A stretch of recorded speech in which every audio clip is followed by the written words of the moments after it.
A very good morning to all of you. Welcome to Rise and Shine only on 365 News Monday to Friday 9 से 11 live. मैं नादिया खानिया होती हूँ और साथ में ज़ोहेब हसन और हमारी टीम जो कि लेके आते हैं एक बहुत ही मुनफरद तो क्या कहेंगे लेकिन एक मुनफरद अंदाज है हमारा। न्यूज़ तो वही है, खबरें वही हैं, फिर भी एक मुख्तलिफ है ना कंटेंट। जब हम प्रायोरिटाइज करते हैं हाँ। तो हम पूरा एक ऐसा कंटेंट बनाते हैं कि इसमें लोग बोर भी ना हो, जो सुनने वाले खबरें वो खबरें भी सुने, जो एंटरटेनमेंट जो स्पोर्ट्स से था वो जरा स्पोर्ट्स देखे, तो इसलिए अच्छा है। बिल्कुल। और खबरों को हम कैसे देखते हैं आपको पता है, नजरिए खास है, बताते हैं आपको। हाँ, कैसे हम देखते हैं, कैसे हम बताते हैं, दैट इज यूनिक। यही तो बात है ना, that's how we differentiate from others. अच्छा जी, आज क्या हमारे पास खबरें हैं? आज बहुत सारी खबरें, लेकिन हमने जो चुनी है आपके लिए खास वो क्या है? बिल्कुल ऐसे ही। यूएस इस वक्त तो मरकज़ निगाह बना हुआ है ना, सब फोकस सबका उधर ही है क्योंकि इजलास भी हो रहा है और उसमें मुख्तलिफ सरबराहान खिताब भी कर रहे हैं। डोनाल्ड ट्रंप ने भी खिताब किया। ट्रंप तो ने ये पिक्चर हमने दिखा दी है। ट्रंप ने वो कहा, वो क्यों कहा, ये क्यों कहा, वो क्यों नहीं कहा। तो यही मुझे तो लगता है हर न्यूज में ट्रंप का ही जिक्र बिल्कुल ऐसा ही है। तो आज इसलिए अहम दिन है क्योंकि वज़ीर आज़म मियां मोहम्मद शहबाज शरीफ की डोनाल्ड ट्रंप से मुलाकात होने वाली है और फील्ड मार्शल सैयद आसिम मुनीर भी उनकी मुलाकात में शामिल होना जो वो भी मुतवक्का है, यानी इम्कान ही जाहिर किया जा रहा है कि फील्ड मार्शल सैयद आसिम मुनीर भी इस मुलाकात में शामिल होंगे। वज़ीर आज़म की जो मुलाकात हो रही है और क्या बातें डिस्कस होंगी ये हम डिस्कस करेंगे। बिल्कुल ऐसा ही हम डिस्कस करेंगे। और इससे साइड लाइंस पर जो मुलाकातें हुई हैं वज़ीर आज़म की कतर से, श्रीलंका और इंडोनेशिया और दीगर सरबराहान से जो मुलाकातें हुई उसका भी हवाला बताएंगे। एंटोनियो गुतेरेस से मुलाकात हुई। फिर इंडिया और बांग्लादेश का मैच हुआ। इंडिया ने मैच जीत लिया, हमारे लिए थोड़ा सा अच्छा हुआ ये, क्योंकि अब हम बांग्लादेश को बस हराना है हमने। इसमें एवरेज वगैरह रन रेट वगैरह काउंट नहीं करेगा, सिर्फ हमने हराना है और हमने फाइनल के लिए। और जो मेरी प्रेडिक्शन है मुझे लग रहा है उसी तरफ हम जा रहे हैं। क्या प्रेडिक्शन है थोड़ी देर में बताऊंगी, कीप वाचिंग। लेकिन अब वहां तक मैं ये कहता हूँ कि वहां तक आपकी ठीक होनी चाहिए। फाइनल के लिए प्रेडिक्शन जरा आप सही करें अपनी। नहीं वो नजर आ रहा है, अरे लग रहा है मैच कहाँ है, ये तो सियासत है, कहाँ है क्रिकेट? क्रिकेट कहीं नजर नहीं आ रही, सिर्फ नजर आ रही है फाइनल में जरा पाकिस्तान को आप जितवा देना। वो फन इज नो मोर। मुझे तो वैसे वो फनी नहीं नजर आ रहा है, एक टेंशन, स्ट्रेस और अजीब सा अनप्रेडिक्टेबल है सारा गेम, नहीं कि क्या बदतमीजियां हो जाए जी इंडिया की तरफ से। ये हम बात करेंगे। सिंध गवर्नमेंट ने पिंक ईवी स्कूटी, ये कितना बड़ा इनिशिएटिव आप देखें, कितना जबरदस्त है और आप लोगों के लिए, खवातीन के लिए उनको बाइख्तियार। अरे मैं तो जा रही हूँ देखने, बहुत अच्छी बात। बिल्कुल बिल्कुल, वो जो सेरेमनी है, I am specially going there along with a lot of other celebrities। और ज़रूरी है कि यार इतने अच्छे जब इनिशिएटिव्स हैं औरतों की एम्पावरमेंट की, हम बात तो करते हैं, हम करते क्या हैं? तो ये अब जी जो सिंध हुकूमतें करने जा रही है, जब एम्पावरमेंट की बात करते हैं ना ज़ोहेब, सबसे ज़्यादा औरतों का मसला यही है ट्रांसपोर्ट का। आपकी ट्रांसपोर्ट, आपका ये कि अपने काम खुद नहीं कर सकते, हमेशा आप डिपेंडेंट होते हैं, यार ये ला दो, ये कर दो, बच्चों का पिक एंड ड्रॉप, और फिर ये कि पब्लिक ट्रांसपोर्ट पे जो सफ़र करते थे वो भी एक मुश्किल काम है। तो इसमें ये कि आप एक्चुअली एम्पावर्ड हैं, आपका वक्त बच रहा है, आप काम ज़्यादा कर सकते हैं, ज़्यादा प्रोडक्टिव हो सकते हैं, तो ये पिंक स्कूटीज आपकी हो सकती हैं। स्पेशली उन औरतों को दे रहे हैं जो कि डिजर्विंग है, बहुत वर्किंग वुमेन जो डिजर्विंग। यही नहीं है, इसके साथ साथ पिंक बसेस का भी एक प्रोजेक्ट से हुकूमत लाई है जो चल रहा है अभी। बिल्कुल बिल्कुल। और खवातीन उससे फायदा उठा रही है, एक्सक्लूसिवली खवातीन के लिए वो बसेस है। तो ये कि तरजीहात हमें कुछ बेहतर लग रही हैं, लोगों को बाइख्तियार बनाना, खवातीन को विमेन एम्पावरमेंट की जब बात हो तो ये नजर आ रहा है अमली तौर पर कि और ये पिंक कलर क्यों, ताकि नजर आता है कि यार वी केयर, यू नो, कि भाई गवर्नमेंट केयर्स कि हां pink for women, for ladies, you are special. तो ये हम बात करेंगे। अच्छा, कराची में ट्रैफिक एक्सीडेंट्स, उसका डेटा को जरा थोड़ा सा तशवीशनाक है। 8 मंथ का डेटा आया है तो उसमें 650 लोग जान की बाजी हार गए और 1300 के करीब जख्मी हुए हैं ट्रैफिक हादसात में गुज़श्ता 8 महीने में। तो ये काफी बड़ा नंबर है, नहीं बहुत ज्यादा। और उसके अलावा जो वायलेशंस हैं उनको तो आप पूछे ही ना कि ये कितनी रॉन्ग वे ट्रैफिक जो है सबसे बड़ा मसला है, जिसमें जो शहरी हैं, जो चाहे बस वाले हों, चाहे कार वाले हों, चाहे मोटरसाइकिल वाले हों, उन्होंने रॉन्ग वे ही आना है।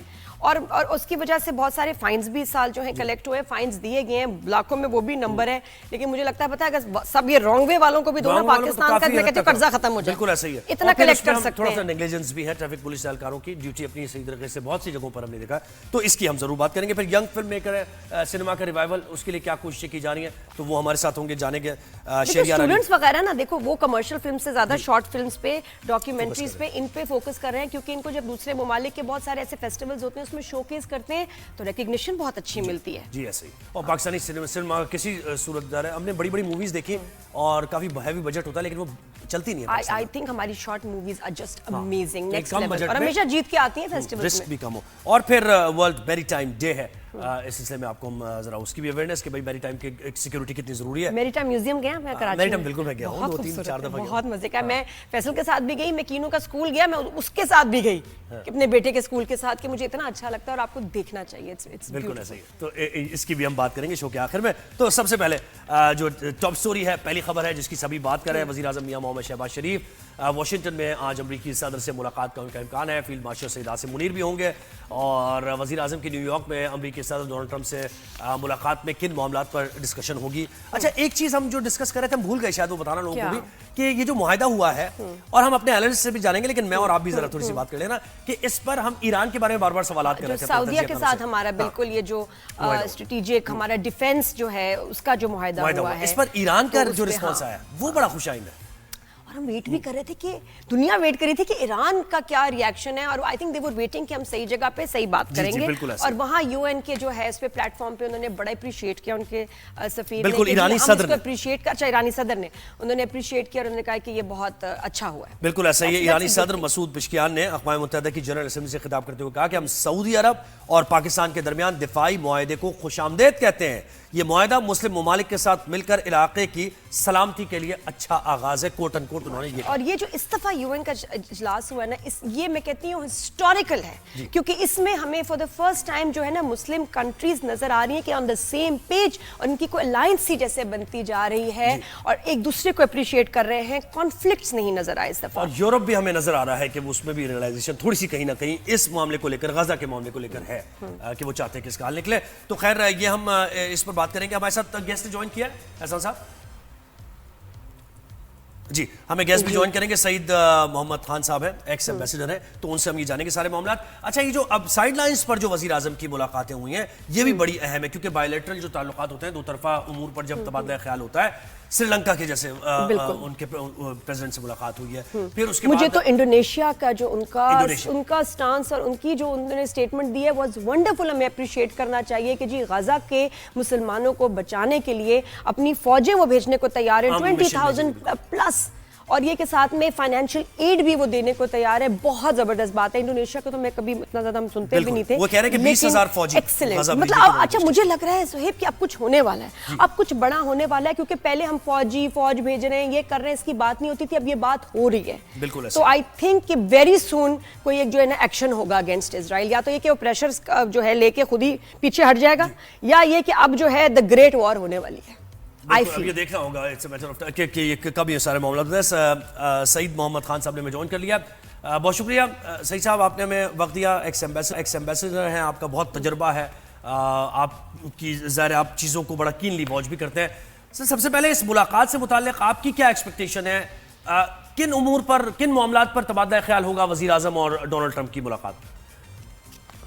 देखिए, इस वक्त प्रेसिडेंट ट्रंप को ना ये बहुत बुरी तरह एहसास हो रहा है कि अमेरिका इजराइल की वजह से अपने बहुत सारे इत्तेहादियों को लूज करता जा रहा है, और ख़ास तौर पे जो गल्फ और मिडल ईस्ट जो उनका स्ट्रॉन्ग एरिया होता था, वहाँ इस वक्त कोई मुल्क नहीं है जो इजराइल की पॉलिसी को सपोर्ट कर रहा हो। आज की जो मीटिंग है मेरे ख्याल में वो ना सिर्फ क्या कहते हैं गल्फ को डिस्कस करेगी, बल्कि वो इस हमारे इलाके में जो खास तौर पे जो बड़ी डेवलपमेंट्स हो रही हैं, जैसे अमेरिका अफगानिस्तान में वापस आना चाहता है, इंडिया के साथ ताल्लुकात को नॉर्मलाइज होने की ज़रूरत है, चाइना को अमेरिका एक थ्रेट, एक इकोनॉमिक थ्रेट के तौर पे देखता है। ये सारी चीज़ें मेरा ख्याल आज प्राइम मिनिस्टर शहबाज शरीफ के साथ डिस्कस होंगी, और मैं उम्मीद करता हूं कि जो पाकिस्तान अपने पॉइंट ऑफ व्यू को उनके सामने बहुत अच्छे तरीके से रखेगा और उनको ये समझाने की कोशिश करेगा कि अगर आपने इस इलाके में अगर आगे बढ़ना है या अपनी प्रेजेंस को मेंटेन रखना है, तो आपको इंडिया के बजाय पाकिस्तान के ऊपर भरोसा करना पड़ेगा।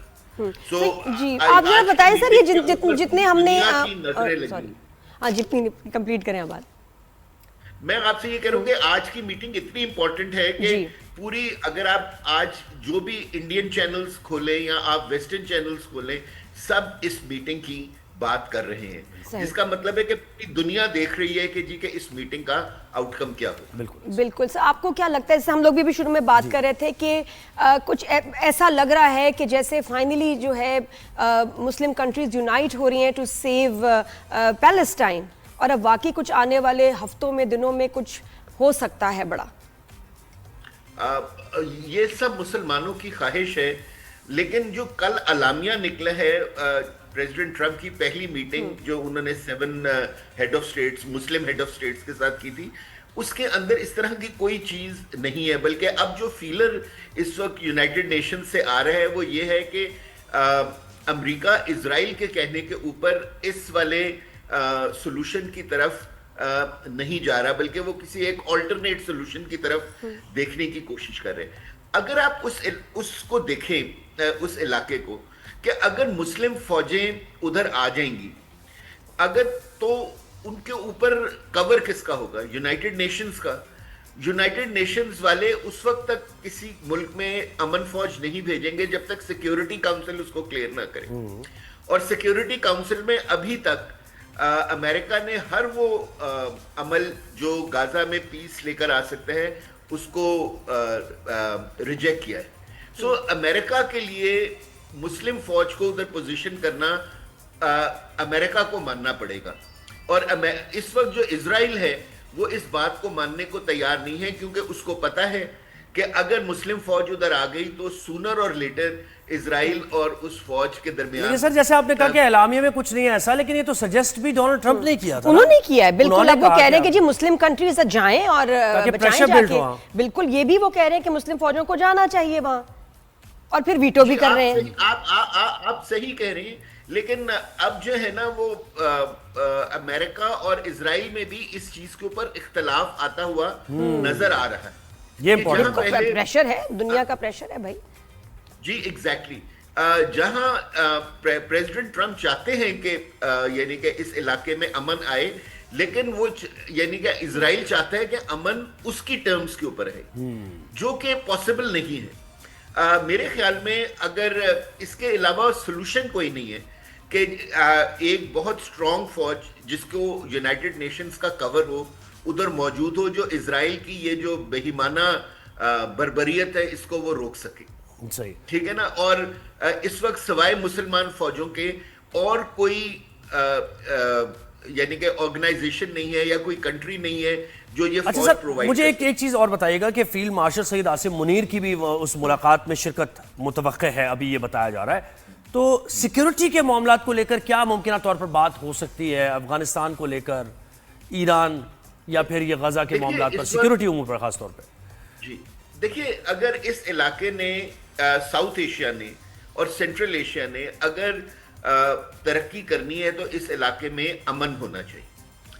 अब अनफॉर्चुनेटली जो अमेरिका का सबसे बड़ा अलाय पिछले 10-12 साल से था इंडिया, वही वजह बन गया है इस इलाके को डिस्टेबलाइज करने के लिए। इस वक्त अगर आप देखें कि पाकिस्तान को एक तो थ्रेट इंडिया से है ही है, लेकिन हमें अपने वेस्टर्न बॉर्डर पे जो हमारे इंडिया के प्रॉक्सीज हैं जिसमें टीटीपी, बीएलए और दूसरी ऑर्गेनाइजेशन शामिल हैं, उनसे भी बहुत बड़ा थ्रेट है। तो जब सिक्योरिटी की बात होगी तो हम अमेरिका से मेरे ख्याल जरूर दरख्वास्त करेंगे कि जी कि आप अपने इन्फ्लुएंस को इस्तेमाल करें और इनसे कहेंगे जी के क्या कहते हैं कि अगर उन्होंने इस इलाके में पीस रखना है तो इन अपनी प्रॉक्सीज को कंट्रोल करें और पाकिस्तान के अंदर वो दहशतगर्दी को बंद करें।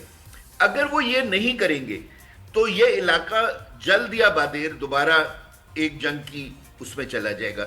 और आप ये देखिए कि इंडिया और पाकिस्तान की जो सबसे बड़ी वीकनेस है वो ये है कि ये दो सुपर पावर्स हैं जिनके बॉर्डर्स मिलते जुलते। सो अगर गॉड फॉरबिड अगर न्यूक्लियर एक्सचेंज होता है तो दोनों में से किसी कंट्री के पास रिएक्शन टाइम अवेलेबल नहीं होगा, क्योंकि जो time of flight of missile होगी वो 3 to 5 मिनट्स होगा, which is very less to react to a nuclear missile attack.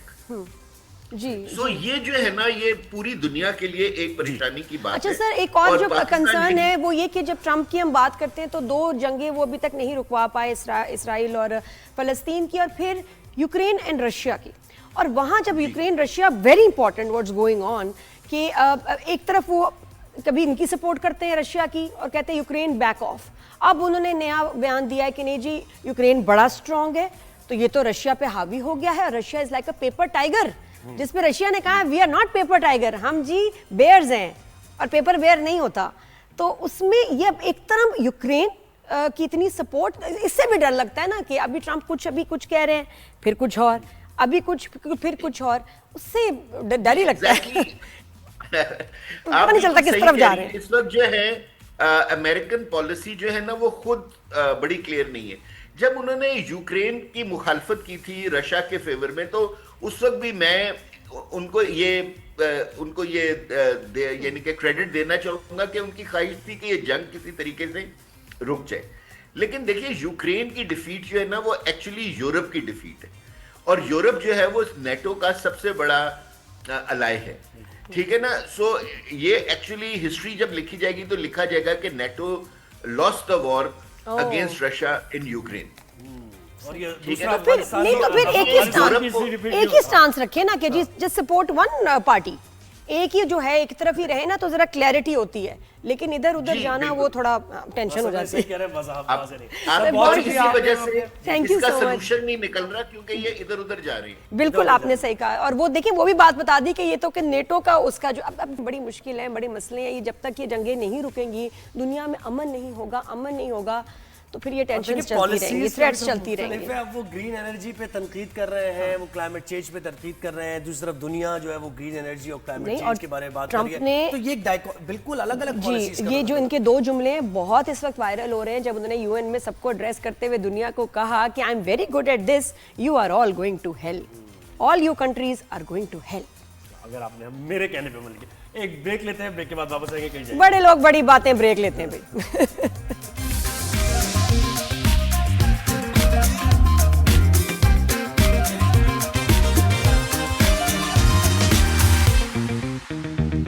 Ji welcome back after the break. Good morning everyone. खेल कूद के मैदान में क्या हो रहा है सियासत के अलावा? खेल कूद के मैदान में तो बस एशिया कप ही हो रहा है और उसी की बात हो रही है। सोशल मीडिया पर भी एशिया कप से ही मुतालिक सारी चीजें जो है ना of the field, on the field, सब चीज ये शेयर हो रही है। कैसा लगा मैच? एवरीबॉडी से कैसा था? मैच अच्छा था और वही हुआ, इंडिया जीत गया बांग्लादेश के खिलाफ, लेकिन बांग्लादेश ने अच्छा खेला है। मतलब खेल के हारे। हमने तो इस नजरिए से देखा कि देखो हारना तो था बांग्लादेश को, लेकिन हम ये देख रहे थे कि बांग्लादेश में कौन कौन से प्लेयर्स हैं जो पाकिस्तान का जो मैच होने वाला है आज, उसमें हमने पकड़ना उन प्लेयर्स को, उनको नहीं परफॉर्म करने देना, तो इसलिए। लेकिन जीतना इंडिया तो को ही था। कौन से प्लेयर्स आपको लगा कि जो हमें जो देखिए है पूरी टीम ही बांग्लादेश की मैं चैलेंज समझता हूँ कर कि बहुत सकते अच्छा खेल रही है।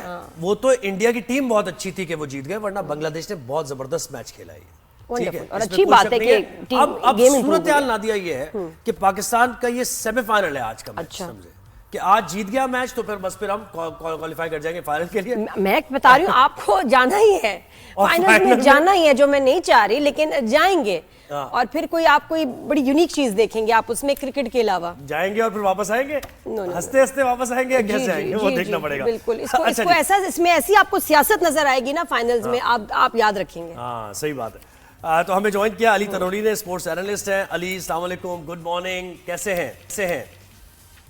वालेकुम सलाम, कैसे हैं आप? खैरियत से? ठीक ठाक है, फर्स्ट क्लास है। अच्छा कल का मैच जो हुआ है उसमें आपको कोई अलार्म बजा है कि पाकिस्तान के खिलाफ आज टफ टाइम दे सकती है बांग्लादेश, जीत भी सकती है?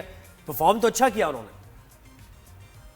जी, आपने देखा कि शुरू में जब अभिषेक शर्मा रन कर रहे थे, वो तो बांग्लादेश की किस्मत अच्छी है कि वो रन आउट हो गए, वरना तो वो 200 बड़े इजीली आप देख रहे थे कि वो अचीव कर लेते। पर जब वो आउट हुए हैं उसके बाद बांग्लादेशी बॉलर्स ने बहुत अच्छी बॉलिंग की है, डिसिप्लिन बॉलिंग की है और उनको कंटेन किया है। वरना तो जो जिस तरह का स्टार्ट उनको मिला था तो 200 एक्सपेक्टेड था कि वो इतने रन कर लेंगे।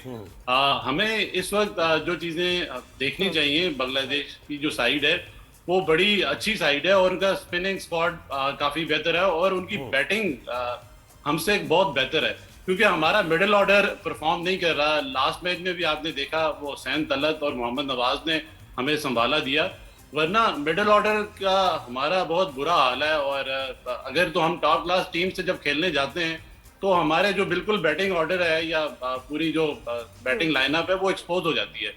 हम अच्छे स्टार्ट के साथ भी मिडिल ऑर्डर हमें वो सपोर्ट नहीं देता। कि हम वो एक एक्सपेक्टेड स्कोर तक चले जाएं।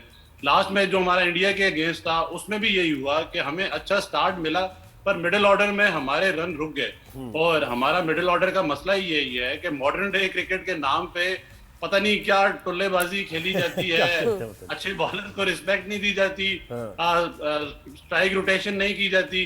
तो फिर जब आप स्ट्राइक रोटेट नहीं करेंगे तो दूसरे भी तो अच्छे बॉल कराने आए हैं, वो ऐसे थोड़ी है कि वो आपको लूज बॉल देंगे और आप अच्छे बॉल को रिस्पेक्ट भी नहीं देंगे तो या तो फिर आउट होंगे, या फिर आप उसी तरह जो पहले मैच में हम इंडिया के साथ खेले या 60 डॉट बॉल्स खेलेंगे, या दूसरे मैच में हमने 50 डॉट बॉल्स खेली, तो आप 50 या 60 डॉट बॉल्स के साथ मैच जीत नहीं सकते। बिल्कुल अली, लेकिन स्टिल मैं यहाँ मैं अपने फियर्स जो है आपके सामने रखूँ, जो जिसकी मुझे बड़ी टेंशन है कि ठीक है हमारी टीम पे प्रेशर है, अगर हम फाइनल्स में जाते हैं तो what goes against us, the pressure number 1, team की जो है उनकी फॉर्म और उनका भी जो रिकॉर्ड अभी कुछ मैचेस में रहा है अगेंस्ट इंडिया, चलें ठीक है। उसके अलावा आप देखें कि पॉलिटिक्स, सियासत, एम्पायर रेफरी आपका जो है वो बाइस्ड है, आईसीसी जो है बाइस्ड है, ठीक है। तो उस सब ऐसे सिनारियों में पाकिस्तान का कितना चांस होगा जीतने का?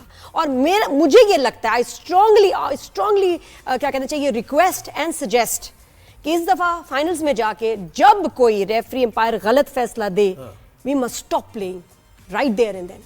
ये नहीं कि बाद में जाके हम फिर उसके बाद बोलें जी हम प्रोटेस्ट करते हैं, गलत हुआ, उसी वक्त मैच रोक दो। मुझे ये लगता है बिल्कुल ही आप ठीक बात कर रही हैं, क्योंकि ये होगा, ये बिल्कुल होगा, और उसी वक्त अगर आप रिएक्ट करेंगे, आप रोक दे मैच कि हम नहीं खेलते, जाओ खेलो, खेले, फाइन करो, जो करो, लेकिन Pakistan must take a stand this time, I feel. बिल्कुल ये ठीक बात कर रही हैं आप, और इस तरह हुआ भी है, ये रूल्स में भी है। और जब ज़ुहैब भाई आपको याद होगा जब पाकिस्तान टीम इंडिया गई थी तो इंडियन अंपायर ने इतनी बाइशनें दिखाई थी तो इंजमाम उल हक ने अपनी टीम बाहर बुला ली थी। तो उन्होंने कहा था कि भाई हम नहीं खेलते। तो इसी तरह आपको स्टैंड लेना पड़ता है। अभी भी जो लास्ट मैच में हुआ नादिया, उसमें इंडिया की जो डोमिनेंस है वो इतनी ज्यादा है, जैसे साहिबजादा फरहान ने वो एक क्लशनगोफ वाला फायरिंग वाला मामला किया, इससे पहले विराट कोहली ये कर चुके हैं, महेंद्र सिंह धोनी ये कर चुके हैं, और फिर मोहम्मद हारिस ने वहां पे वो जहाज वाले 6-0 वाला जो उनको एक्शन करके दिखाया, उस पे अभी ऑफिशियली बीसीसीआई ने कंप्लेन लॉन्च कर दी है कि आप इन दोनों प्लेयर्स के खिलाफ एक्शन लें और इनके खिलाफ कार्रवाई करें। तो आप देखें कि जब वो इतने इस तरह के मामलात में, जब ये सारे मामलात वो खुद कर रहे हैं, हर तरफ बायसनेस है, और आपने देखा कि जो अंपायर्स हैं वो तक मिले हुए हैं, और क्लियर आपने देखा कि फखर जमान का जब एज हुआ वो सामने नजर आ रहा है कि वो बाउंस हुआ है। और ज़ुहैब भाई आपको आइडिया होगा कि बेनिफिट ऑफ डाउट जो है वो हमेशा बैट्समैन को जाता है, बैटर्स को जाता है, और उन्होंने बेनिफिट ऑफ डाउट उठा के और बाद में शोर मचाने का कोई फायदा नहीं ना।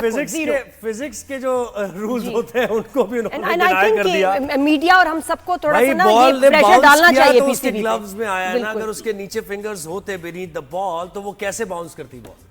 ये तो बड़ी बिल्कुल सामने नजर आ रहा है। और अंपायर जो थर्ड अंपायर हैं उनको डिफरेंट एंगल से चीजें देखनी होती हैं।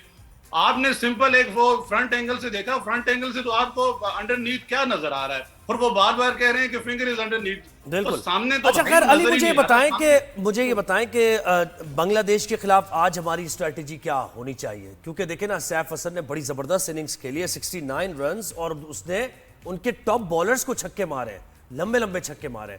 तो किसी भी मौके पर अगर हमने जरा सा लूज किया या अपना कॉम्बिनेशन बॉलिंग में थोड़ा सा चेंज किया, कुछ किया, तो बांग्लादेश 170-80 मार देगा हमारे ऊपर, और फिर मुश्किल हो जाएगा हमारे लिए। मैं तो चाह रही हूँ मुश्किल हो जाए। मैं तो चाह ही नहीं रही कि ये देखो ये इतने जज्बात है कि पेन जाके गिर गया। मैं तो चाह ही नहीं रही। मैं तो शुरू से मैं कह रही हूँ कि ना जाए फाइनल्स में तो बेहतर है। अच्छा खेले हम, बस ठीक है, बच्चों को घर बुला लो, इसलिए क्योंकि बहुत सियासत है यहाँ, क्रिकेट नहीं हो रही, दैट्स व्हाई।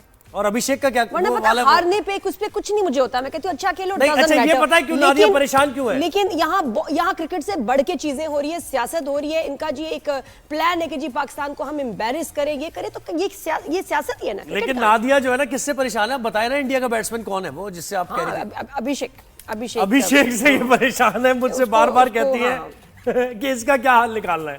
कुछ तो करना पड़ेगा। बिल्कुल नादिया की जो हमें इंडिया के मामले में हमें सजेशन काफी रीजनेबल लगती है कि हमें इंडिया के साथ खेलना ही नहीं चाहिए। नहीं, जरूरत नहीं है। ये नहीं कि मुझे हारने से डर है, ये वो नहीं। इट इज द सियासत, द पॉलिटिक्स, और उनका जो एजेंडा है वो गवर्नमेंट ड्रिवन है, मोदी ड्रिवन है। इसलिए आई एम अगेंस्ट दिस। अच्छा, अब मुझे बताएं बस आज स्ट्रेटेजी क्या होगी, टीम फाइनल 11 क्या आप देख रहे हैं? हुसैन तलत ही टीम में होगा या फिर कोई और हसन नवाज को मौका मिलेगा? नहीं, हुसैन तलत को ही होना चाहिए। आपने देखा कि हम मिडिल ऑर्डर में हम लेक कर रहे हैं, हमारी जो वीकनेसेस हैं वो मिडिल ऑर्डर में सामने आ रही हैं। जैसे हुसैन तलत ने बात भी की कि मिडिल ऑर्डर में कोई भी नहीं खेलना चाहता, और हम ये पिछले इतने अरसे से देख रहे हैं कि बाबर आजम जब थे सिर्फ एक वो उनका रोल था कि वो आके इनिंग को बिल्ड करते थे और एंकर करते थे। ज़ुहैब भाई, हम मिडिल ऑर्डर में ये बहुत बुरी स्ट्रेटेजी है कि हम उसमें भी आके मॉडर्न डे क्रिकेट खेलते हैं।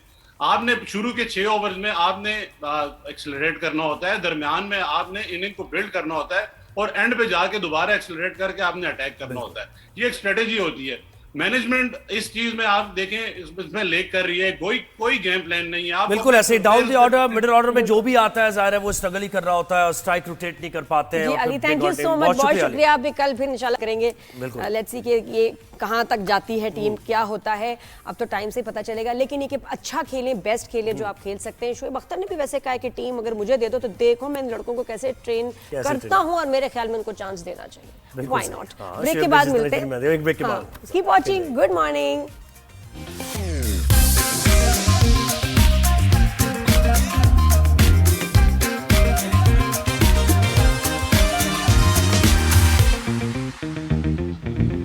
Welcome back after the break. हमारी सिंध गवर्नमेंट में ना सिर्फ बहुत सारी खवातीन काम कर रही हैं बल्कि बहुत सारी खवातीन के लिए काम किया जा रहा है, उनकी एम्पावरमेंट के लिए, उनकी आसानियों के लिए। और ये जो स्कीम है पिंक स्कूटी वाली, दिस इज अमेजिंग। बिल्कुल ऐसे, ये पिंक स्कूटी की स्कीम, इसके साथ साथ पिंक बसेस हमने कहा, बेनजीर इनकम सपोर्ट प्रोग्राम है। फिर उसके बाद खवातीन को मुख्तसर जो कर्जे दिए जाते हैं, जो इंटरेस्ट फ्री लोन्स हैं वो भी दिए जाते हैं, बाइख्तियार बनाने के लिए सारे इकदाम किए जा रहे हैं। तो हम इस वक्त पिंक स्कूटी की बात कर रहे हैं। ये तकरीब होगी पिंक स्कूटी देने की। इस तकरीब के मेहमान खुसूसी chairman Peoples Party Bilawal Bhutto Zardari होंगे। और ये ईवी स्कूटी है। अब ये कितनी तादाद में दी जाएंगी और क्या इसका मैकेनिज्म होगा, क्राइटेरिया और फिर सेफ्टी भी है कि सही जो है लोग हैं, डिजर्विंग खवातीन हैं, लड़कियां, उन्हीं के पास जाए। बिल्कुल, तो ये हम जानते हैं। सुमेता सैयद साहिबा ज्वाइन किया मैं, जो कि स्पोक्स पर्सन है सिंध गवर्नमेंट। बहुत शुक्रिया सुमेता साहिबा, आपने हमें वक्त दिया। वेलकम करते हैं आपको। गुड मॉर्निंग, कैसी हैं? Good morning Shoaib, Nadia, thank you so much. बड़ी एक्साइटिंग मॉर्निंग है आज। एग्जैक्टली, आई एम वेरी जी, I am also very excited.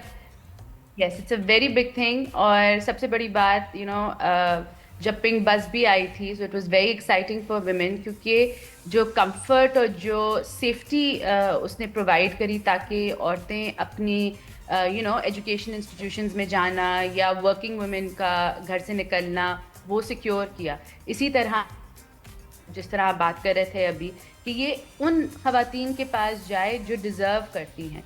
इसीलिए जो आपने पूछा कि इसका क्राइटेरिया क्या है, इसका क्राइटेरिया जो है, एक तो आप, क्योंकि ये सिंध की स्कीम है, सिंध गवर्नमेंट जो है ये फ्री इलेक्ट्रिक बाइक्स प्रोवाइड कर रही है with free helmets and free registration also and free training also, कि जिन बच्चियों को या जिन औरतों को, वर्किंग वुमेन को, जिनको बाइक चलानी नहीं भी आती लेकिन उनको बाइक की ज़रूरत है ताकि वो अपने काम पे जा सकें और इजी तरीके से सफ़र कर सकें, तो उनके लिए फ्री एक प्राइवेट इदारे के थ्रू जो है फ्री ट्रेनिंग भी हो रही है। अभी आपने देखा होगा कि हमारी बहुत सारी जो ये बच्चियां हैं, आज जो हम 200 बाइक्स की डिस्ट्रीब्यूशन करेंगे, उनके पास जो है वो प्रॉपर ट्रेनिंग है। ये 1000 की स्कीम है जिसमें 1000 ईवी स्कूटीज़ जो हैं वो पिंक वाली प्रोवाइड की जाएंगी। उसमें आज जो पहला इसका ये प्रोग्राम रखा है, इसमें 200 बाइक्स हैं एंड इट्स अक्रॉस सिंध। मैं आपको बताऊं, it was so nice to see कि हमारी कराची की बेटियां, बहनें, माएँ, लाड़काना की, बदीन की, गोटकी की लोगों ने अप्लाई किया है। और लाड़काना में जैसे वर्किंग वुमेन हैं, उन्होंने अप्लाई किया, उन्होंने पूरे एलिजिबिलिटी क्राइटेरिया जो है वो मीट किया, जिसमें आपका डोमिसाइल जो है वो सिंध का होना ज़रूरी है, आपके पास NIC होना चाहिए, आपके पास जो है वैलिड NIC, आपके पास लर्नर्स होना चाहिए, ड्राइवर्स लाइसेंस, और अगर आपके पास नहीं है तो आप इनरोल करके लर्नर ड्राइवर्स ले लें। और उसके बाद अगर आपको ट्रेनिंग की भी एक्स्ट्रा ज़रूरत है, और ट्रेनिंग जो है वो आपकी मैंडेटोरी है, तो ये सारे और आपको जो है, अगर आप कॉलेज या यूनिवर्सिटी जाती हैं तो आपको अपना स्टूडेंट ID कार्ड होना चाहिए, या अगर आप वर्किंग वुमेन हैं तो आपके पास एम्प्लॉयमेंट की वेरिफिकेशन जो भी होती है या तो जो श्वेता जी surety कितनी होती खवातीन ने रजिस्ट्रेशन कराई और फिर आपने उसको कैसे, यानी ये जो सिलेक्ट किए shortlist कैसे किया और 200 finalize? शॉर्टलिस्ट कैसे किया आपने, क्या ड्रॉ थोड़ा हुआ सा मैं आपको बता ये अभी हम आप देख रहे होते हैं कि आप जब रोडों पे निकलते हैं यहाँ से लेके कश्मीर तक, कराची से कश्मीर तक, तो आप देखते हैं कि जो फीमेल होती है वो ट्रेंड नहीं था, लेकिन we are changing the trend.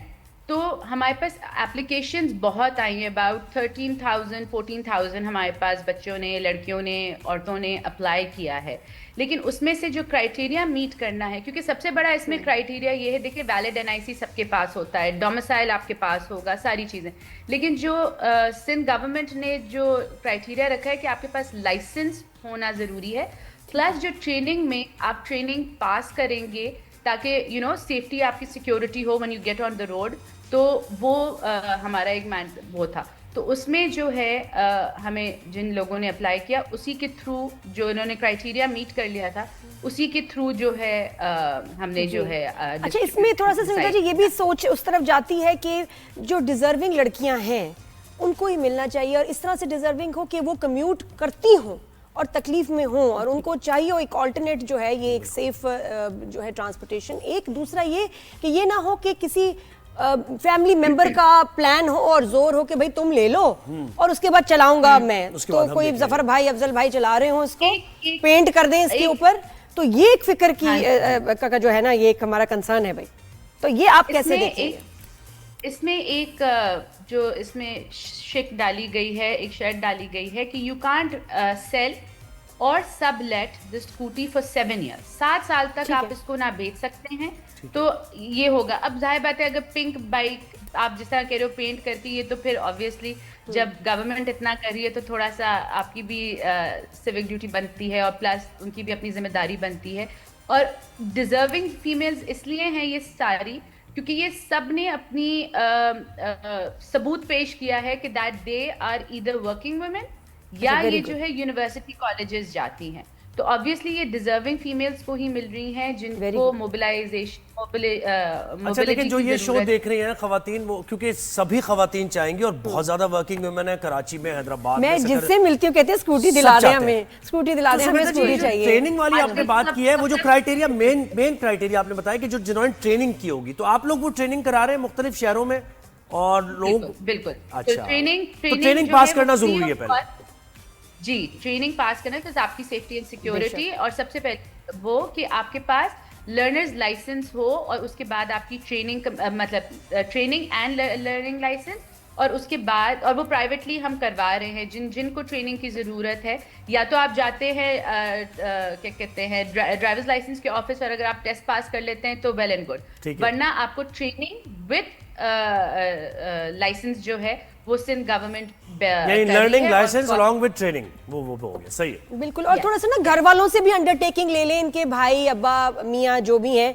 कि भाई आप इनको रोकेंगे तो नहीं, आपको कोई मसला है, ये ना कि बच्ची को स्कूटी मिल जाए और वो उसको देखती ही रहे, चला ना सके कि नहीं माहौल नहीं, तुम बाहर निकलोगी तो लोग ऐसे कहेंगे, ये वो बड़ी सोच होती है। माहौल चेंज हो रहा है, मैं आपको बताऊं नादिया, माहौल चेंज हो रहा है, बिल्कुल हो रहा है। देखा होगा कराची में, हैदराबाद में, आपने, मैंने तो इवन दूसरे पार्ट्स ऑफ सिंध में बहुत सारे ऐसे उस पे हाईवेज पे और उस पे देखा है कि आप फीमेल ड्राइवर्स हमारे पास बहुत हैं। अब हमारे पास आप देखिए, ये स्कूटी जो है ना, ये लाइट है थोड़ी सी, एज इन जो पहले आप बाइक्स देखते हैं, वो जो द 70 वाली जो मॉडल होता है, वो सब वो बहुत हैवी होता है फीमेल के लिए उस बाइक को चलाना।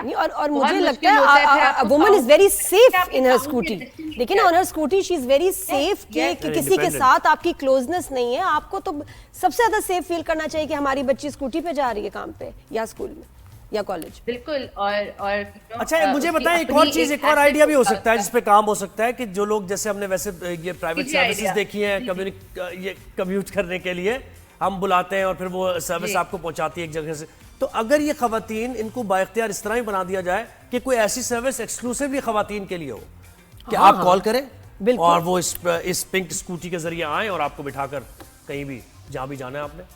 देखिए, इसका तो वो नहीं है कि वो क्या करें, लेकिन आगे अभी इन लाइन जो हमारा है, ये जो हमारी पिंक सीरीज चल रही है, पिंक बसेस आ गई, पिंक स्कूटी आ गई, अभी हमारे पास पिंक टैक्सीज जो आ रही हैं, EV taxis, just what we need. The transport department has also gotten सिर्फ पिंक टैक्सी ताकि विमेन ड्राइवर अरे विमेन बच्चे सुमिता, अब मेरे बच्चे ने जाना हो, मुझे इतना डर लगता है कि यार कि चलो उसने कभी लेनी है कैब में कहीं जाना है, तो मैं तो इतना सेफ फील करूंगी कि अगर विमेन ड्राइवर्स हो, पिंक कैब हो। आई थिंक वंडरफुल इनिशिएटिव, ये बड़ा जबरदस्त हो जाएगा। ये बहुत नियर फ्यूचर में इंशाल्लाह, जिस तरह पिंक मुझे लगता है कराची तो हमें सिंध पिंक पिंक नजर आएगा, और दुनिया, आई थिंक दुनिया इसकी तारीफ करेगी कि लुक एट देम कैसे। नहीं, इसकी बड़ी अप्रिसिएशन आएगी कि देखो मतलब ये मुल्क जिसका बारे में आप क्या सोचते हैं, ये वो कितने इंपावर कर रहे हैं अपनी बच्चियों लड़कियों को। अच्छा ये बताएं थोड़ा सा और भी इसमें ये फर्स्ट इंस्टॉलमेंट है, इसके अलावा मजीद पिंक स्कूटीज भी देंगे कोई? देखिए 1000 का प्लान है, आज 200 दी जाएंगी, डिस्ट्रीब्यूट होंगी।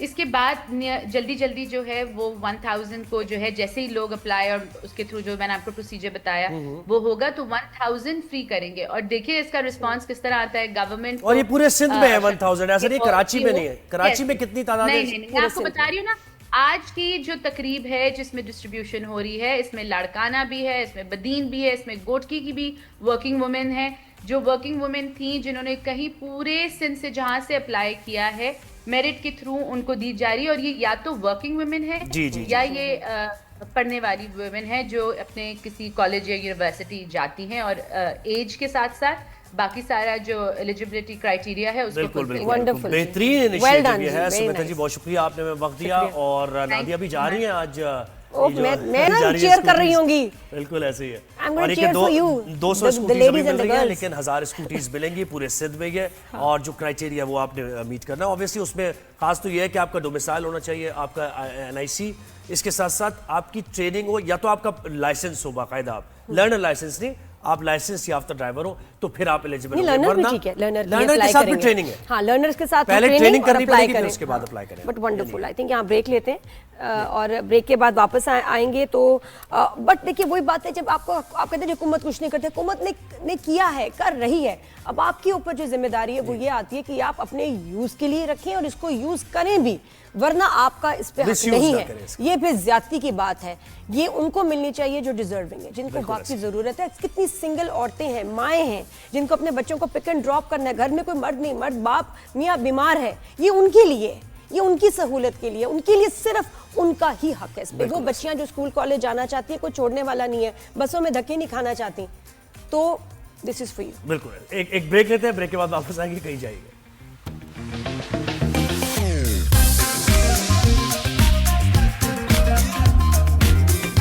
जी अस्सलाम वालेकुम। हाँ, पैसे मिल गए आपको? अच्छा, हाँ, अच्छा ठीक है, मैं थोड़ी देर बाद फिर मैं आपको बात करता हूँ आपसे। हाँ, आप फिक्र न करें, मैं चक्कर भी लगाऊँ। सही, अच्छा लाइव अच्छा, हाँ, बस वो क्या फोन किसका था? बस वो एक एफिशिएंट तरीका है पैसे, वो मैं खैर बताऊंगा डिटेल्स क्या है इसकी, बाद में आपको इंशाल्लाह जरूर बताऊंगा। तो ये कि आप चले शो लाइव पे फोन कोई बहुत इंपॉर्टेंट बात ही होगी। DSP साहब बैठे हुए हैं, ये ना हमारा चलान हो जाए कोई। अच्छा जी। खैर अब हम बड़ा इंपॉर्टेंट एक इशू है उस पर बात करने जा रहे हैं। कराची में जो ट्रैफिक की सूरत हाल है, इसकी वजह से ट्रैफिक हादसात भी हो रहे हैं, और ये जो हादसात है इनका एक अलार्मिंग नंबर है। 8 महीने का जो डेटा आया है उसमें तकरीबन 650 लोग जान की बाजी हार चुके हैं ट्रैफिक एक्सीडेंट्स में, और तकरीबन 1300 के करीब जख्मी हैं।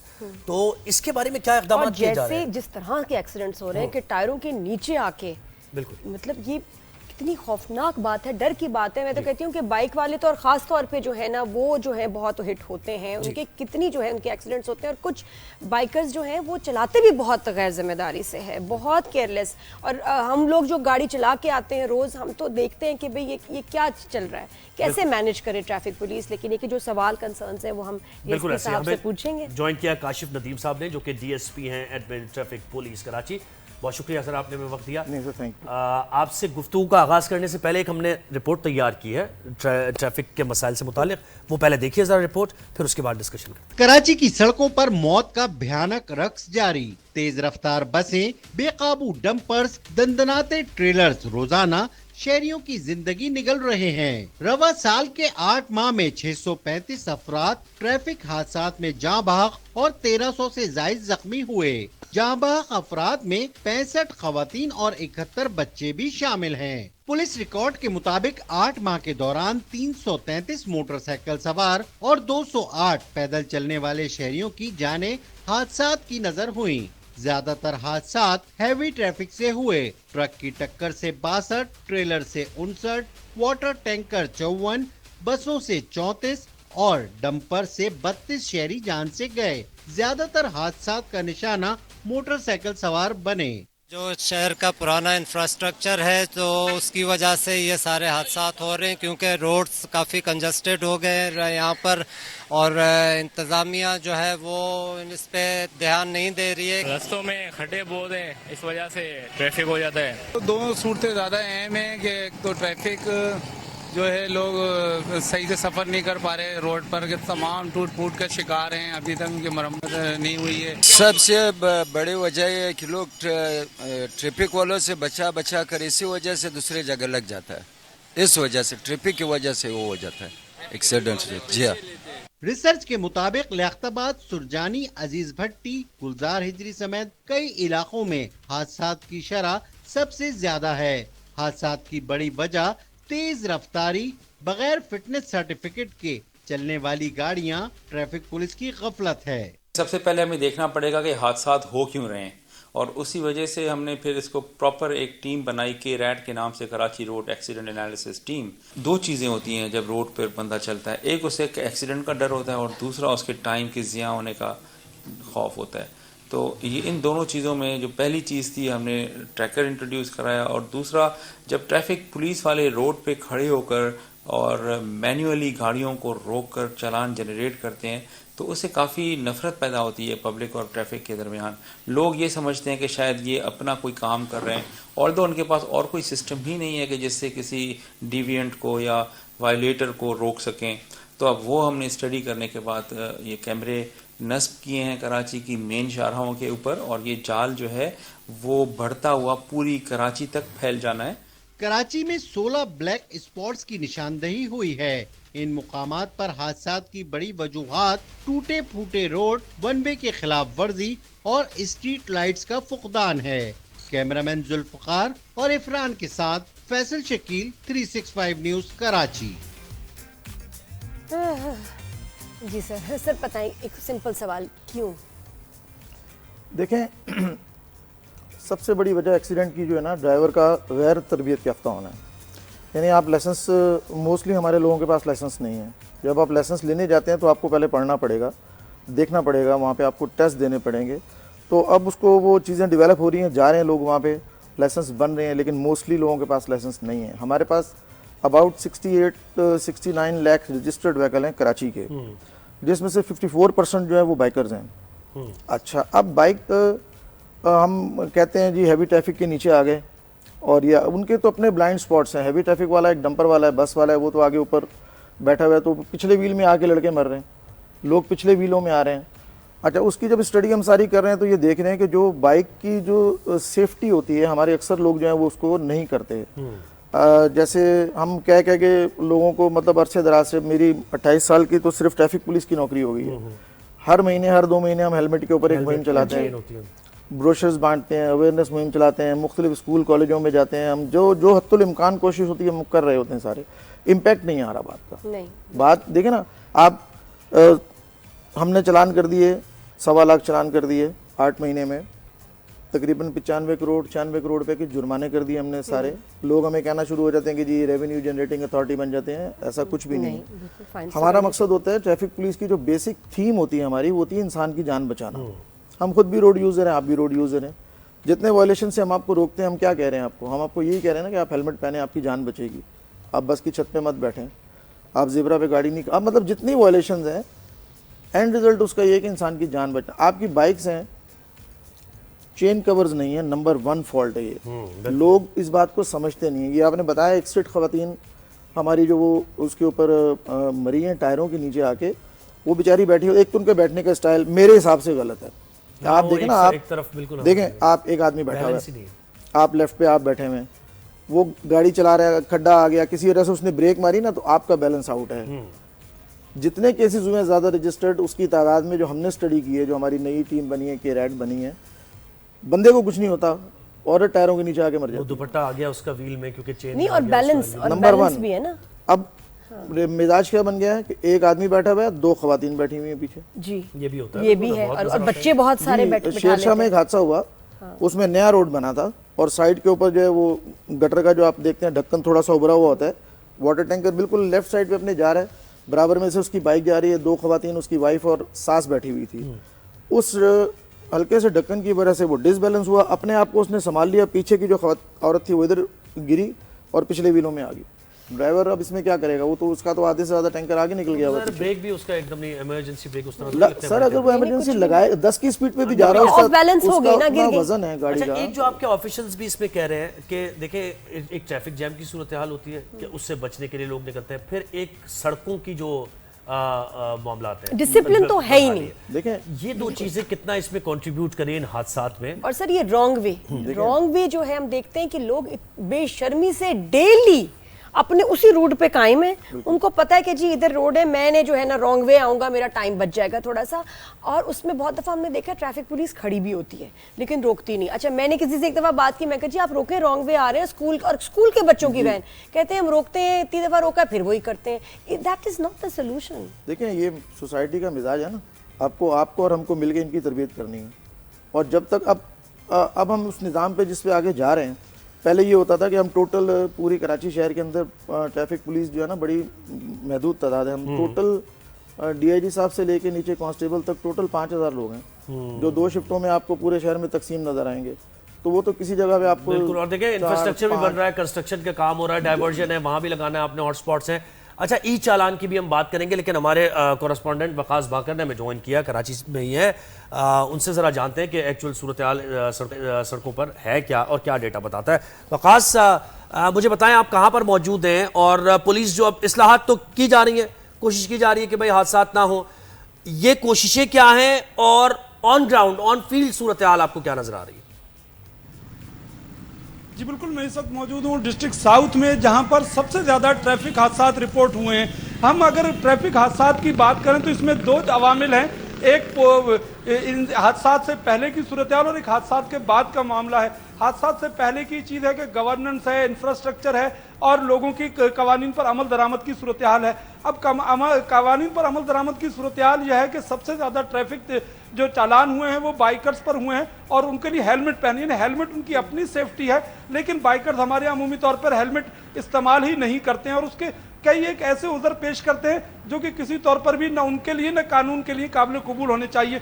इंफ्रास्ट्रक्चर की हम बात करते हैं तो कराची में कमोबेश तमाम छोटी बड़ी शाहराहों पर ऐसे ब्लैक स्पॉट्स मौजूद हैं जहां पर छोटे छोटे से पैचेस की वजह से हादसा होते हैं। जब वहां पर छोटा गड्ढा बना हुआ है, कोई मैन होल खुला हुआ है, जिसकी वजह से हादसा होते हैं, और ये करीबन 30 से 40% हादसा की वजह इंफ्रास्ट्रक्चर है।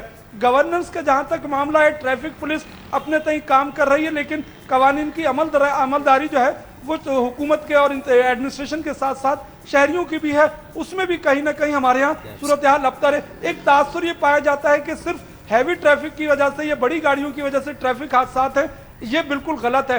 हमारे यहाँ जो हादसा की एक बड़ी शरह है वो पैदल चलने वालों की है, जिससे अंदाजा लगाया जा सकता है कि पेडिस्ट्रियन ब्रिज या तो मौजूद नहीं है या जहाँ पर मौजूद है वहाँ पर पेडिस्ट्रियन ब्रिजेस का इस्तेमाल नहीं किया जाता। और हादसा की एक बहुत बड़ी वजह पैदल चलने वालों का, अगर कोई ट्रैफिक हादसे में जान भाग के जख्मी होते हैं उसकी वजह सिर्फ और सिर्फ या तो गाड़ी वाला और खुद पैदल चलने वाला हो सकता है। एक जो हादसा के बाद की सूरत हाल है उसमें 2 अवामिल है कि एक जो हादसा हो गया और उसके बाद वो रियासत ने या उस शहरी ने क्या उसके केस को परसू किया अदालत में, ट्रैफिक हादसा के कितने केसेस चले और कितने लोगों को उस पर सजा हुई, इस हवाले से भी देखने की जरूरत है। उसके साथ साथ बिल्कुल बड़ा डिटेल में आपने वकास ये इस मामले से मुताल्लिक बताया, बहुत शुक्रिया आपने अपडेट किया। तो वकास सख्ती तो करनी पड़ेगी, बहुत सारे ममालिक ने अपना सिस्टम ठीक किया है सख्ती से, हमारे यहाँ वो सख्ती इंप्लीमेंट करना लॉज को जरूरी है। We need a solution. बिल्कुल आप सही कह रही हैं, ये उन्होंने बात की 100% सही बात की। हमारे बहुत सारे हादसा जो हो रहे हैं वो हैवी ट्रैफिक से होते हैं। साउथ में माड़ीपुर पे नॉर्दर्न बाईपास में देखें, नॉर्दर्न बाईपास जो है वो हैवी ट्रैफिक के लिए और हमारे सारे बाइकर्स उसके ऊपर चल रहे होते हैं। हम पूरा अब उसके ऊपर नया मैकेनिज्म ला रहे हैं, हम रोड कट्स बंद करने जा रहे हैं, लोगों को गाइड करने जा रहे हैं। आपको ना अपने आप को समझना पड़ेगा खुद। आप शारा फैसल पे मूव करें, आपको फास्ट लाइन के अंदर मोटरसाइकिल जाते नजर आएंगे, आप उनको हॉर्न देते रहें, समझाएं उनको, वो नहीं हटेंगे। मसला क्या है उनके साथ साइड बनाई तो थी हमने, जी हमने बनाई थी, देखे ना बाइक चलाने के असूल है ना, आपको बाइक के अंदर 5-6 चीज़ें जो है वो लाजमी आपके अंदर होनी चाहिए।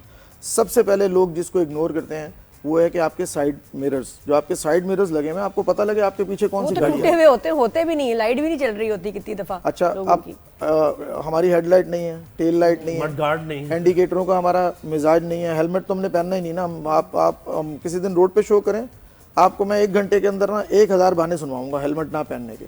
बिल्कुल सही यार, सही कह रहे हैं, हम भी सारा मूव करते हैं। और दूसरा ये कि अब हम जिस उस निज़ाम की बात करते हैं जिसमें हम जा रहे हैं, अब जैसे ई टिकटिंग का निज़ाम है, faceless ticketing system, traffic police जो है आइंदा महीने से आपको मैनुअली कोई भी नहीं रोकेगा। जबरदस्त, यही होना चाहिए। आपका पब्लिक का और हमारा जो है ना वो ताल्लुक खत्म हो जाएगा। सही है। चलान की हद तक गाड़ी सीट बेल्ट, ओवर स्पीडिंग, सब किसी भी चीज़ में आपको ट्रैफिक पुलिस किसी भी चीज़ में किसी भी वजह से नहीं रोकेगी। जबरदस्त, सही है। अब हम रह जाएंगे रोड पे रेगुलेशन के लिए, लोगों को गाइड करने के लिए, फैसिलिटेशन के लिए सारे।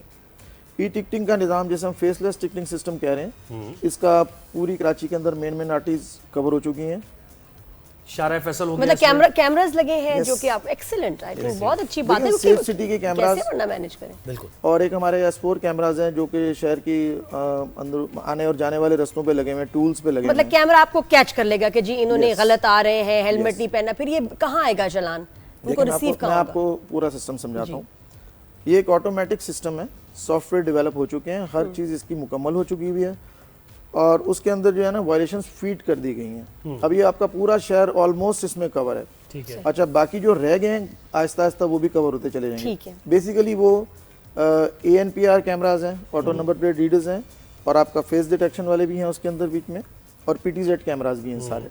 जो वायलेशन है हमने उसके अंदर मेन वायलेशन डाली हुई हैं जो एक्सीडेंट जिसमें जान बच सकती है, एक्सीडेंट के कॉजेज, हेलमेट का, सीट बेल्ट का, रूफटॉप का, जिब्रा का, ये सारी चीजों का, सिग्नल जंप करना, सिग्नल जंप करने का। आपका देखिए मैं आपको बताऊं, excise police, traffic police, licence branch, हमारा ट्रांसपोर्ट डिपार्टमेंट, इन सबकी इंटीग्रेशन हो गई आपस में। ठीक है।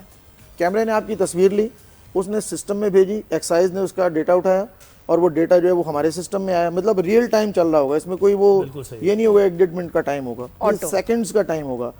नंबर प्लेट जिसके नाम पे रजिस्टर्ड है, शाम को उसका वो प्रिंट निकलेगा हमारे पास, हमारे ऑफिस में, DIG ट्रैफिक ऑफिस में, और हमारा पाकिस्तान पोस्ट से मुआहदा हो चुका है और आपकी दहलीज पे हम रात को पहुंचाएंगे, शाम को पहुंचाएंगे, अगले दिन पहुंचाएंगे। उसके अंदर जो है ना तस्वीरें लगी होंगी 3 और उसका QR कोड लगा हुआ होगा। You can scan on your mobile also. तो आप जैसे वो देखेंगे, आप बताएंगे वो भाई फंस गया हूँ भाई, मैं तो मेरे एविडेंस मौजूद है, अब वो एविडेंस बेस्ड बात है। पहले क्या होता था, मैंने आपको रोका वायलेशन पे तो आप बोलते थे यार मैं तो नहीं सफल होती थी ना, कि मैंने तो नहीं किया, वो कह रहा नहीं तुमने किया, मैं इसको जानता हूं, मेरा वो जानने वाला है। कॉमन आंसर हम क्या करते थे, वो भी जा रहा है, वो भी जा रहा है, वो भी जा रहा है, बिल्कुल ऐसे वो आपका रिश्तेदार है, उसको नहीं पकड़ रहे, बड़ी गाड़ी जा रही है, तुमने छोटी वाली को रोक लिया, गरीब आदमी को रोक लिया हमें। एग्जैक्टली। अब कैमरे को नहीं पता कि ये गरीब आदमी है, अमीर आदमी है, सरकारी गाड़ी है, गैर सरकारी गाड़ी है, सब ये सबके लिए बराबर होगा। अच्छा, जिसके नाम पे कैसे करना पड़ेगा, वो कैसे होगा? जैसे कि कभी होता है कि लोग अपने नाम पे रजिस्टर नहीं तो क्यों दी अपनी गाड़ी भाई, यही तो बात है, किसी को तो पे करना है ना, क्यों दिया, वो जिम्मेदार है, जिम्मेदार ओनर है। देखें बात सुने, गाड़ी मेरे नाम पे रजिस्टर्ड है, मैंने अपनी गाड़ी बेच दी, आपको बेच दी, जब तक आप अपने नाम पे ट्रांसफर नहीं कराएंगे मैं रिस्पॉन्सिबल हूँ, उसके हर किस्म की वायलेशन का जिम्मेदार मैं हूँ। दिस इज माई रिस्पॉन्सिबिलिटी कि मैं जब आपको गाड़ी बेच रहा हूँ, आपसे मैं लेटर ले रहा हूँ, आपका ID कार्ड नंबर ले रहा हूँ, तो मतलब मैं इस बात को इंश्योर करूँ कि आप उसको ट्रांसफर कराएं।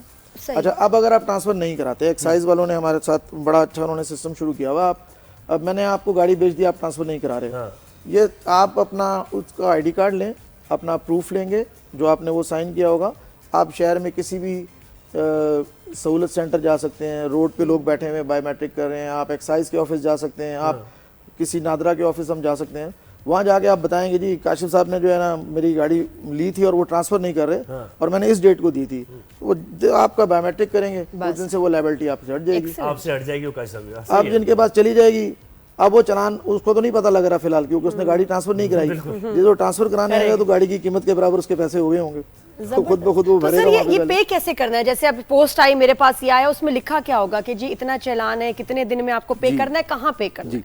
आपको जैसे वो चालान डिलीवर होगा जी, उसका 21 दिन का टाइम है। ठीक है, ठीक है, मिसाल के तौर पे 1000 रुपए फाइन आ गया, सही, अगर आपने 14 दिन के अंदर वो पे कर दिया तो वो 50% ऑफ हो जाएगा। अच्छा, ये भी सही है। अगर आपने 21 दिन में 21 दिन तक आपने वेट किया वो अपनी जगह वापस आ जाएगा। कैसे पे करेंगे?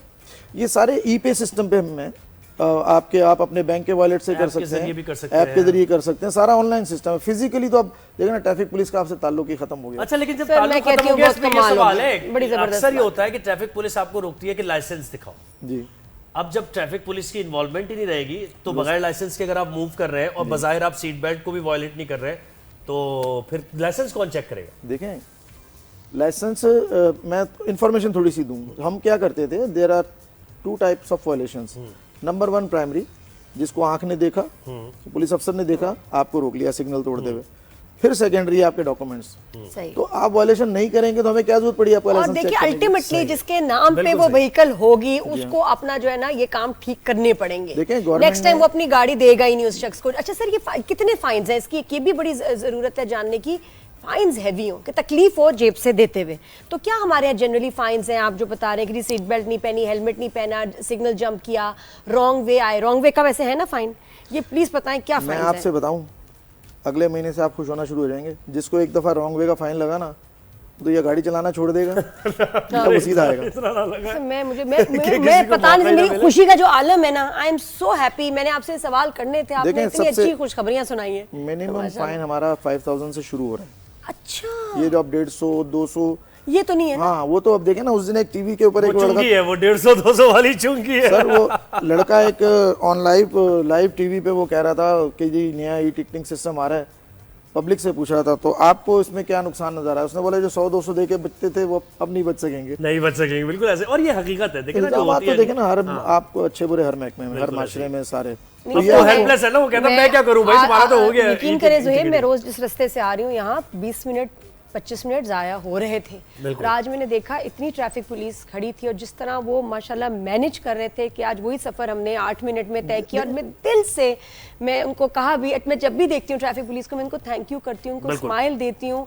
और ऑनेस्टली इनका इतना काम, इतनी इनके ऊपर जिम्मेदारी है, और ये उनको ये जो है ना ये ई सिस्टम्स और ये जरूरी थी। मुझे लगता था देर ओवरवर्क्ड, गर्मी हो सर्दी हो वो ड्यूटी दे रहे होते हैं। मौसम की सख्ती हम पे असर नहीं करती। मैं तो वो बूट्स देख के हैरान हो जाती हूँ कि घंटों इन बूट्स में खड़े होते हैं। 8 घंटे एक शिफ्ट में खड़े होना है एक लड़के ने, लेकिन उनके जो इंचार्ज हैं ऊपर, जो शिफ्ट इंचार्ज हैं, जो ट्रैफिक के एसओज हैं, उनकी 24 आवर रिस्पॉन्सिबिलिटी है। अगर रात को 3 बजे भी कोई एक्सीडेंट हो गया तो शोकॉज उसको मिलेगा, जो उसका इंचार्ज है। क्या काम कर रहे हो, आपने देखा हमारा काम यही है। मैं कहती हूँ बहुत शुक्रिया, आप आए हमारे अप्रिशिएट करते हैं और आपने अपने इकदामात से मुताल्लिक बताया। और ई टिकटिंग वाला जो है ये तो उसमें एक मेरी रिक्वेस्ट है आपके थ्रू जो है ना, पब्लिक को हम ये बताना चाहेंगे लाजमी कि सवालात बहुत सारे, जैसे आपने एक सवाल किया कि जी जिसके नाम पे नहीं है ना, तो अब दूसरा सवाल इसमें ये भी होता है कि जी मैं नहीं भरता जी, आप क्या करेंगे? एग्जैक्टली, ठीक है।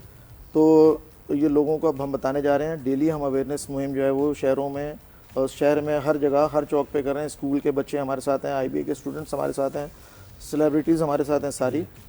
तो इसमें हम पॉइंट भी देने जा रहे हैं आपको, हर गलती के ऊपर आप पॉइंट करेंगे, आपके लेसन कैंसिल होंगे, जैसे दुनिया में हो रहा है। ठीक है, अगर आप 2-3 महीने के अंदर वो नहीं भरेंगे तो आपके लाइसेंस ब्लॉक होने जाएंगे। बिल्कुल सही। उसके बाद फिर हमारा नादरा के साथ जो है वो गवर्नमेंट का जो है वो टाइट होता जाएगा, टाइट नहीं कर अगले 6 महीने में फिर आपका जो है वो ID कार्ड भी ब्लॉक, कोऑपरेट करना ही पड़ेगा। ID कार्ड भी ब्लॉक हो जाएगा 6 महीने में। Excellent sir, thank you so much. Block हो जाएगा तो आपके सिस्टम ब्लॉक हो जाएंगे। बिल्कुल ऐसे ये सारे सिस्टम बहुत जबरदस्त। आप अपने सर फोन नंबर भी ब्लॉक करें, देखो उससे जान जाती है मेरा नंबर ब्लॉक हो गया, सिम बंद हो गई। रूल्स को फॉलो करेंगे, लॉ को फॉलो करेंगे,